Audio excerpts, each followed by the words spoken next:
امریکہ نے جنگ کے خاتمے کے لیے سفارتی کوششیں تیز کر دیں۔ امریکی نائب صدر جے ڈی وینس کے پاکستان کے ذریعے رابطے۔ برطانوی نیوز ایجنسی کا کہنا ہے امریکہ اور ایران کے درمیان پاکستان کا سفارتی کردار اہمیت اختیار کر گیا۔ امریکی نائب صدر جے ڈی وینس نے کہا ٹرمپ معاہدے کے لیے فوری پیش رفت چاہتے ہیں، وہ جنگ بندی پر تیار ہیں مگر کچھ شرائط کے ساتھ۔ معاہدہ نہ ہوا تو ایران پر دباؤ بڑھے گا۔ جے ڈی وینس نے ایرانی انفراسٹرکچر پر ممکنہ حملوں کی وارننگ بھی دی۔ امریکی صدر ٹرمپ آج قوم سے خطاب کریں گے۔ پاکستانی وقت کے مطابق صدر ٹرمپ کا خطاب صبح 6 بجے نشر ہوگا۔ خبر رساں ادارے رائٹرز کا کہنا ہے وائٹ ہاؤس سے اہم خطاب میں ٹرمپ کی جانب سے مشرق وسطیٰ کی صورتحال پر نئی پالیسی دیے جانے کا امکان ہے۔ خطاب سے قبل ٹرمپ کا جلد ایران جنگ سے نکلنے کا بیان اہمیت کا حامل ہے۔ صدر ٹرمپ نے دعویٰ کیا ایران سے جنگ بندی کی درخواست آئی ہے۔ ٹروتھ سوشل پر لکھا نئی ایرانی حکومت کے صدر نے سیز فائر کی درخواست کی ہے۔ آبنائے ہرمز کھلنے پر ہی جنگ بندی پر غور کریں گے، جب تک ہم ایران پر حملے کرتے رہیں گے انہیں پتھر کے دور میں پہنچا دیں گے۔ ایران امریکی شہریوں سے کوئی دشمنی نہیں رکھتا، ہم نے کبھی جنگ شروع نہیں کی، ہم پر حملہ کیا گیا، ہم پر حملہ کرنے والوں کو مضبوطی اور حوصلے سے جواب دیا ہے۔ یہ پیغام ان کے لیے ہے جو غلط معلومات کے سیلاب میں سچ کی تلاش میں ہیں۔ ہمیں خطرے کے طور پر پیش کرنا تاریخی حقائق سے مطابقت نہیں رکھتا۔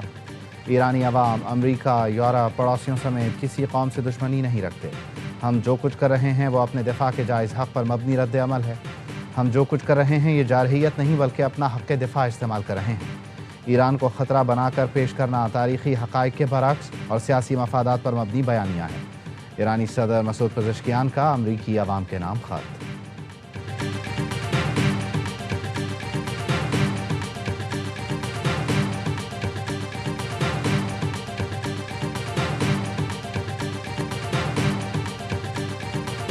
ایرانی خارجہ تعلقات کی اسٹریٹجک کونسل کے سربراہ کمال خرازی کے گھر پر حملہ۔ ایرانی میڈیا نور نیوز کے مطابق امریکی اسرائیلی حملے میں کمال خرازی زخمی، اہلیہ شہید ہو گئیں۔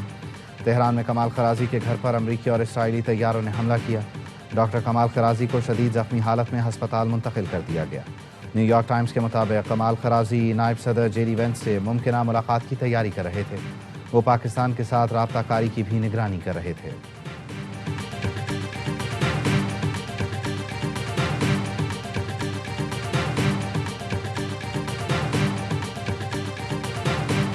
ایران کے یورینیم کو قبضے میں لینے کے لیے منصوبہ تیار۔ واشنگٹن پوسٹ کے مطابق امریکی فوج نے صدر ٹرمپ کو افزودہ یورینیم قبضے میں لینے کا منصوبہ پیش کر دیا۔ منصوبہ زمینی فورسز داخل کر کے یورینیم نکالنے پر مشتمل ہے۔ منصوبے کے لیے کھدائی کے آلات، طیاروں کے لیے رن وے تعمیر کرنا ضروری ہے۔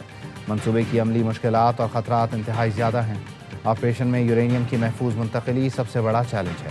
منصوبہ امریکی فوج کے اعلیٰ عہدیداروں کی معلومات پر مبنی ہے۔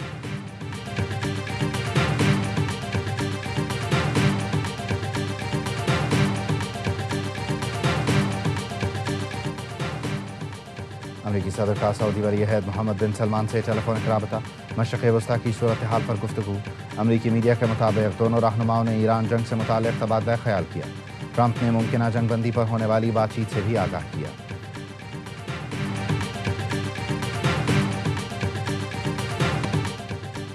امریکی صدر نے نیٹو سے نکلنے کی دھمکی دے دی۔ برطانوی اخبار ٹیلی گراف کو انٹرویو میں کہا امریکہ کو نیٹو سے نکالنے پر سنجیدگی سے غور کر رہا ہوں۔ جانتا تھا نیٹو کاغذی شیر ہیں اور یہ بات پیوٹن بھی جانتے ہیں۔ ٹرمپ نے آبنائے ہرمز کھلوانے کے لیے نیٹو اتحادیوں پر دباؤ بڑھا دیا۔ یوکرین کو ہتھیاروں کی فراہمی روکنے کی دھمکی۔ صدر ٹرمپ کہتے ہیں یورپ ہرمز اتحاد میں شامل نہ ہوا تو یوکرین کو ہتھیار فراہمی روک دیں گے۔ ٹرمپ کی دھمکی کے بعد نیٹو سیکرٹری جنرل نے سفارتی رابطے فوری تیز کر دیے۔ فائنینشل ٹائمز نے رپورٹ میں لکھا عالمی سیاست اور سیکورٹی صورتحال مزید پیچیدہ ہو سکتی ہے۔ برطانیہ میں ہرمز کھولنے کے لیے اتحاد پر مشاورت شروع۔ The conflict in the Middle East has now entered a second month, and while we're working at pace for de-escalation and peace, it is now clear that the impact of this war will affect the future of our country. This is not our war. We will not be drawn into the conflict. That is not in our national interest. برطانیہ کو ایران جنگ میں گھسیٹنے کی اجازت نہیں دیں گے۔ برطانوی وزیر اعظم کا پھر دو ٹوک اعلان، کہا ایران جنگ ہمارے مستقبل کو متاثر کرے گی۔ فرانس کے صدر نے بھی ٹرمپ کی تنقید مسترد کر دی۔ جنگ میں شرکت سے صاف انکار کرتے ہوئے کہا جنگ شروع کرنے سے پہلے فرانس سے مشاورت نہیں کی گئی تھی۔ جاپانی وزیر اعظم نے کہا ملکی ضروریات کا 90% تیل مشرق وسطیٰ سے حاصل کرتے ہیں، اس لیے خطے میں کشیدگی کم کرنا اولین ترجیح ہے۔ پولینڈ نے بھی امریکی اور اسرائیلی درخواست مسترد کر دی۔ پیٹریاٹ دفاعی نظام مشرق وسطی بھیجنے سے انکار۔ پولش وزیر دفاع نے کہا پیٹریاٹ بیٹریاں اور ان کا اسلحہ پولینڈ کی فضائی حدود اور نیٹو کے مشرقی محاذ کے دفاع کے لیے استعمال ہو رہا ہے۔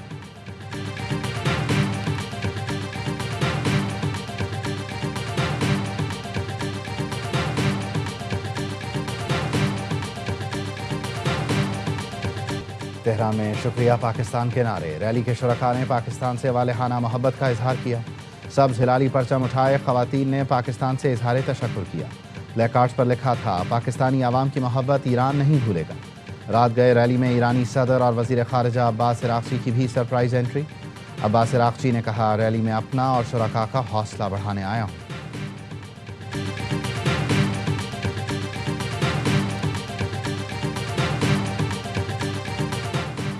ایران جنگ کے خاتمے کا پاک چین 5 نکاتی منصوبہ، چین نے دیگر ملکوں کو بھی امن منصوبے میں شمولیت کی دعوت دے دی۔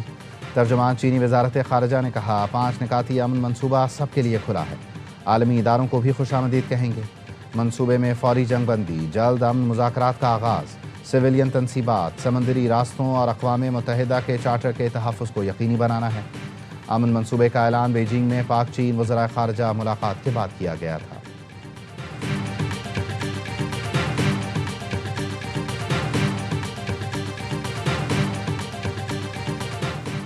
پاکستان کے ذمہ دارانہ موقف اور سفارتی اقدامات کو سراہتے ہیں۔ پاکستان میں سعودی سفیر کا ویڈیو پیغام، کہا حکومت پاکستان کے اقدامات بحران کو پرامن طریقے سے حل کرنے کی کوششوں کے عکاس ہیں۔ انسانی اصولوں پر قائم رہنا ہی امن و سلامتی کے تحفظ کا بہترین راستہ ہے۔ نواف بن سعید المالکی نے کہا خطے میں استحکام سب کی مشترکہ ذمہ داری ہے، مستقبل کے تحفظ کے لیے عالمی قوانین کا احترام ضروری ہے۔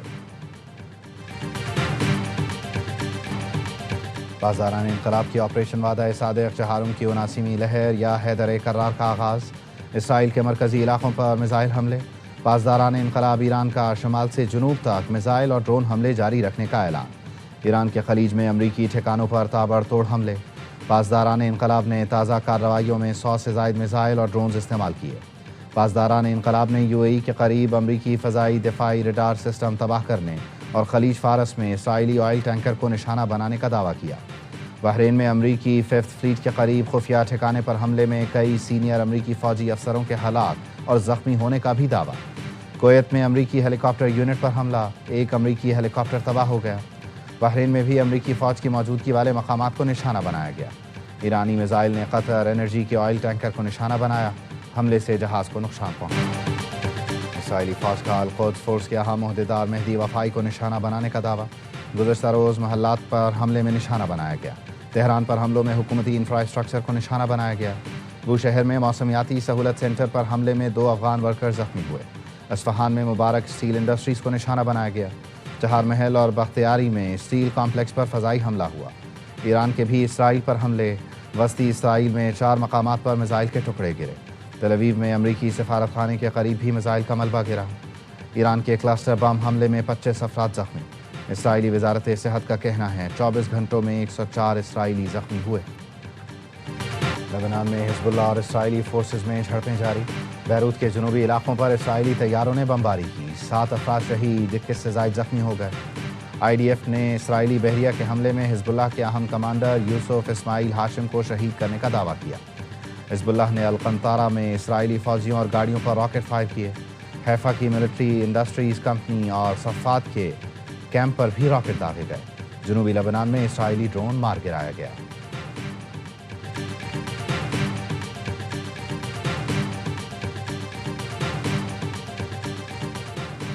وزیر اعظم شہباز شریف کی زیر صدارت خطے کی کشیدہ صورتحال پر اجلاس، وزیر اعظم کا کہنا تھا تمام اداروں نے اشیاء ضروریہ کی طلب و رسد کے لیے بروقت اقدامات کیے ہیں۔ کئی ملکوں کو اشیاء ضروریہ کی طلب و رسد کا توازن رکھنے میں مشکلات ہیں۔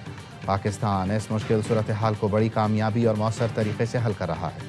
وزیر اعظم کی زیر صدارت ملازمتوں کے مواقع بڑھانے سے متعلق بھی اجلاس، وزیر اعظم کی عصری تقاضوں کے مطابق نوجوانوں کو تکنیکی اور فنی تربیت دینے کے لیے اقدامات کی ہدایت۔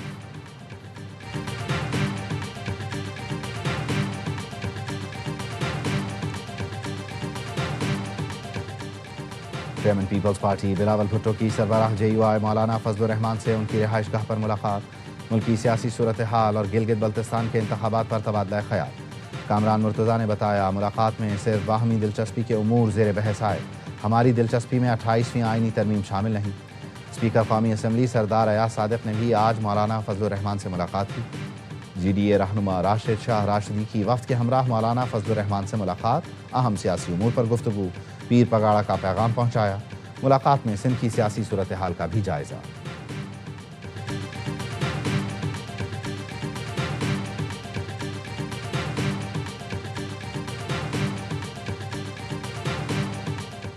نائب وزیر اعظم یو اے ای اور ولی عہد دبئی شیخ حمدان کا ڈیجیٹل دبئی کا دورہ.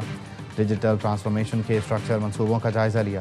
شیخ حمدان کا تمام سرکاری خدمات ایک پلیٹ فارم پر لانے کا حکم.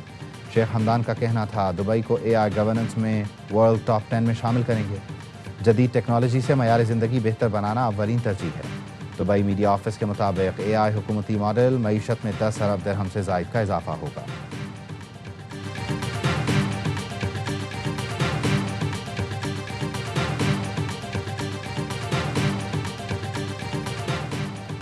پاکستان اور افغانستان کے درمیان سفارتی بات چیت چین کے شہر ارومچی میں جاری. سفارتی ذرائع کا کہنا ہے پاکستان کی طرف سے وزارت خارجہ کے ایڈیشنل سیکرٹری مذاکرات کر رہے ہیں.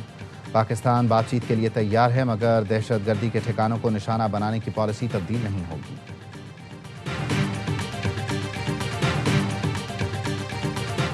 پاک افغان سرحد سے خاردار تار ہٹانے سے متعلق دعوے جھوٹ اور من گھڑت ہیں. وزارت اطلاعات کا کہنا ہے پاک افغان سرحد 2640 کلومیٹر دشوار گزار علاقے پر مشتمل ہے. طالبان حکومت دہشت گردوں، اسمگلروں اور جرائم پیشہ کو دراندازی کی سہولت دے رہی ہے. طالبان حکومت ذرائع سے جاری تمام ویڈیوز، کلپس من گھڑت، پرانے اور پروپیگنڈا ہیں. پاک افغان سرحد پر لگائی گئی باڑ مکمل طور پر محفوظ ہے. پاک افغان سرحد پر دراندازی کی کسی بھی کوشش کا فوری بھرپور جواب دیا جاتا ہے. آپریشن غضب للحق ٹارگیٹڈ آپریشن میں پاکستانی اداروں نے 250 سے زائد چوکیاں تباہ، درجنوں پر قبضہ کیا. افغان طالبان یا اس کے میڈیا کا کوئی دعویٰ قابل اعتبار نہیں.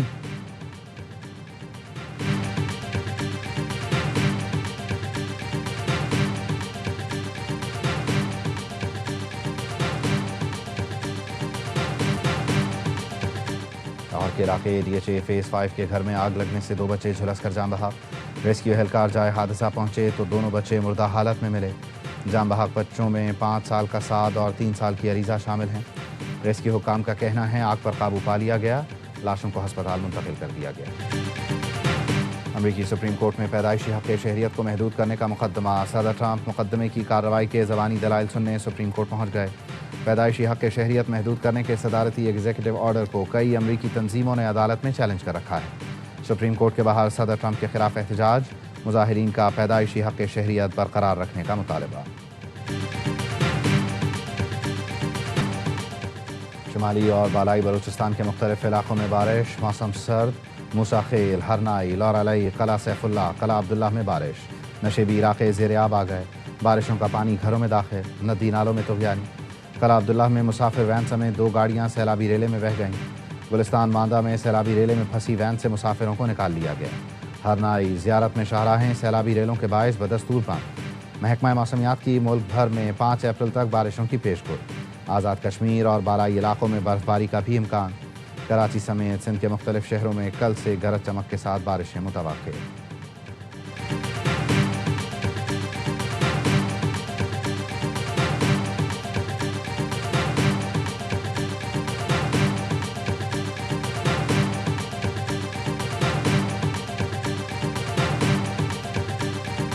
کراچی کنگز جیت کی ہیٹ ٹرک کے لیے تیار. کوئٹہ اور لاہور کے بعد راولپنڈیز ہوں گے اگلا شکار. H B L P S L 11 میں کراچی کے شیر آج راولپنڈی سے 2-2 ہاتھ کریں گے. پہلے میچ میں اسلام آباد یونائیٹڈ کا مقابلہ کوئٹہ گلیڈیٹر سے ہوگا. اسلام آباد کو ٹورنامنٹ میں پہلی جیت کی تلاش. کوئٹہ کی ٹیم 2 میچ کھیل کر 1 کامیابی حاصل کر چکی ہے.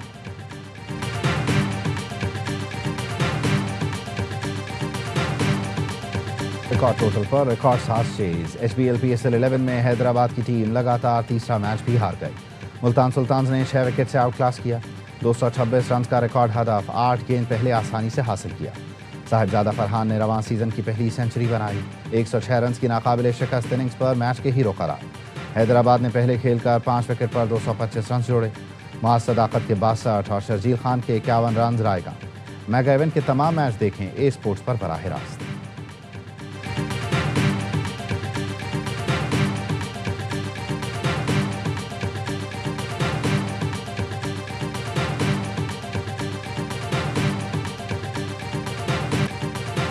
حیدرآباد نے ٹاس جیت کے جس طرح بیٹنگ کری، ماں صداقت کا آپ نے بولا اور شرجیل کا آپ نے بتایا، میرا خیال ہے ان کا کپتان جنہیں بنایا گیا نا وہ ٹیم پہ بوجھ بن رہا ہے۔ فرحان پہ بتائیں آپ کے بہت زبردست میچ وننگ 100 اور مزہ بھی آیا بیٹنگ دیکھنے کا، اور آج دونوں طرف سے بیٹنگ بہت زبردست نظر آئی ہے۔ حیدرآباد نے شاندار بیٹنگ کی، ماں صداقت کی لاجواب پرفارمنس سب نے دیکھی، مگر حیدرآباد کا کپتان ان پر بوجھ بن گیا ہے۔ باسط علی کا ہر لمحہ پرجوش میں تجزیہ، کہا حیدرآباد کی ٹیم انتظامیہ شرجیل کو پروموٹ کرے، وہ باصلاحیت کھلاڑی ہے۔ کامران اکمل بولے دونوں طرف سے شاندار بیٹنگ دیکھنے کو ملی، میچ کا مزہ آیا۔ فرحان نے میچ وننگ اننگز کھیلی، معاذ اور شرجیل نے پریشر میں اچھی بیٹنگ کی۔ اداکارہ دانیہ انور بنی مہمان، کھیلا معصومانہ کھیل، کیا وسیم بادامی کے معصومانہ سوالات کا سامنا۔ عادی اور مصطفیٰ چودھری نے دلچسپ چٹکلوں سے سب کو خوب ہنسایا۔